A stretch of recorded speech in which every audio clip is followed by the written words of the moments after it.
मंच और देश की भावी आशा के रूप में मेरे सामने बैठे प्यारे विद्यार्थी, नमस्ते भी निकाल। आज की इस प्रातःकालीन सभा में मैं आप सभी का हार्दिक अभिनंदन करती हूँ। और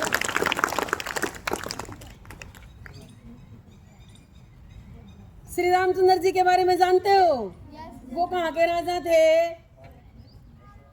बस अयोध्या के राजा थे। और सीता उनकी पत्नी थी, वो कहाँ की थी? मिथिला की। कहाँ की?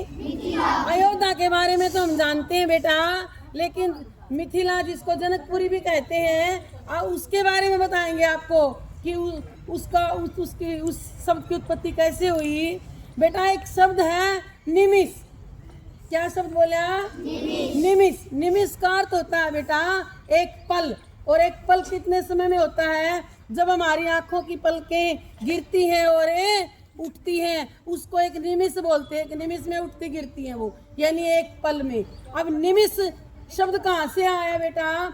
एक निमि नाम के राजा थे बेटा, और उनके कोई संतान नहीं थी वे। और ये उस समय की बात है बेटा जब श्री रामचंद्र जी पैदा भी नहीं हुए थे। तो उन्होंने गुरु वशिष्ठ से, जो इक्ष्वाकु वंश के गुरु जी थे बेटा, जो उनके राजगुरु थे, उनसे यज्ञ करवाने के लिए कहा कि मैं पुत्रेष्टि यज्ञ करवाना चाहता हूँ, आप मेरा यज्ञ यानी हवन संपन्न करवाएं। तब गुरु वशिष्ठ ने कहा कि अभी मुझे समय नहीं है, मैं कुछ समय बाद तुम्हारा ये यज्ञ संपन्न करवा दूंगा, ये काम जल्दबाजी में नहीं होते। लेकिन निमि ने क्या किया? निमि थोड़ा जल्दी में था और उसने गुरु वशिष्ठ की बात नहीं मानी, और उन्होंने क्या किया कि किसी और ऋषि से हवन करवा लिया बेटा। और जब गुरु वशिष्ठ को इस बात का पता चला तो वो नाराज हो जाते हैं और वो राजा निमि को कहते हैं कि तुमने मेरा इंतजार नहीं किया। क्यों नहीं किया? उन्होंने कहा कि मैं ये ऐसा ना हो कि मेरा शरीर नष्ट हो जाए, जब तक आप यज्ञ करवाओ। तो मैंने करवा लिया। तो उन्होंने कहा कि ठीक है, तुम्हारा शरीर अभी नष्ट हो जाए, यानी उस निमि को श्राप दे दिया। तो निमि का शरीर नष्ट हो जाता है प्यारे विद्यार्थियों। तब निमि के जो देवी देवता थे, उसके जो शुभ चिंतक थे, उन्होंने कहा कोई बात नहीं, हम तुम्हारे शरीर को वापस स्वस्थ कर देंगे।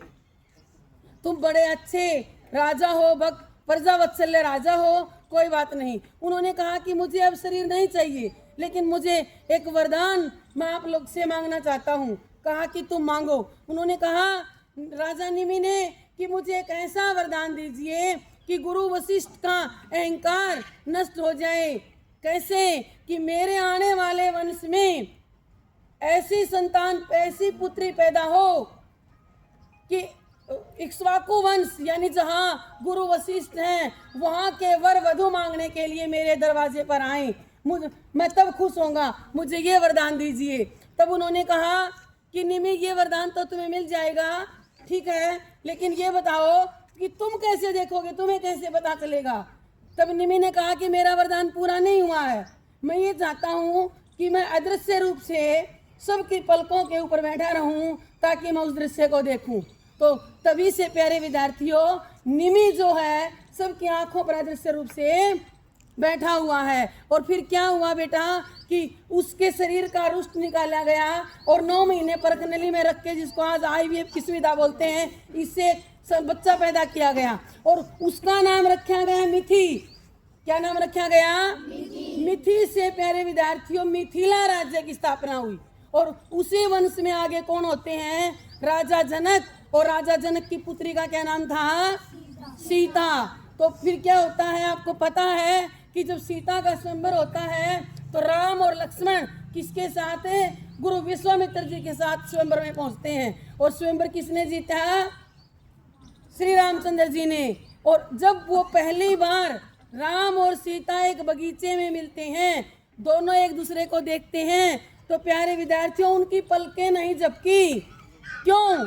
क्योंकि निमि उनकी पलकों पर बैठा हुआ था। उसको वही दृश्य याद आया कि आज के लिए ही मैं इन पलकों पर बैठा हूँ। और उन्होंने सोचा कि ये मेरे बच्चे हैं, तो इसलिए वो पलकों पर से उठ करके चला जाता है। तो प्यारे विद्यार्थियों, चाहे आप रामायण देखो या रामचरितमानस जब पढ़ोगे तो वो क्या है, राम और सीता की पलकें नहीं झपकी और वो अपलक एक दूसरे को देखते रहे। क्यों देखते रहे? पलकों पर से कौन उठकर चले गए? निमि उठकर चले गई। तो प्यारे विद्यार्थियों, वो जो मिथि थे उनसे किस राज्य की स्थापना हुई? मिथिला की। और मिथिला के राजा फिर कौन हुए? आगे चल करके जनक हुए। जनक की पुत्री सीता हुई और उधर श्री रामचंद्र जी का जन्म हुआ इक्ष्वाकु वंश में। और फिर वो विश्वामित्र जी के साथ आए और तब सीता का स्वयंवर किसने जीता? श्री रामचंद्र जी ने। तो ये निमिष का अर्थ होता है एक पल जिसमें हमारी पलकें उठती और गिरती हैं और उस मिथि से मिथिला राज्य की स्थापना हुई। धन्यवाद।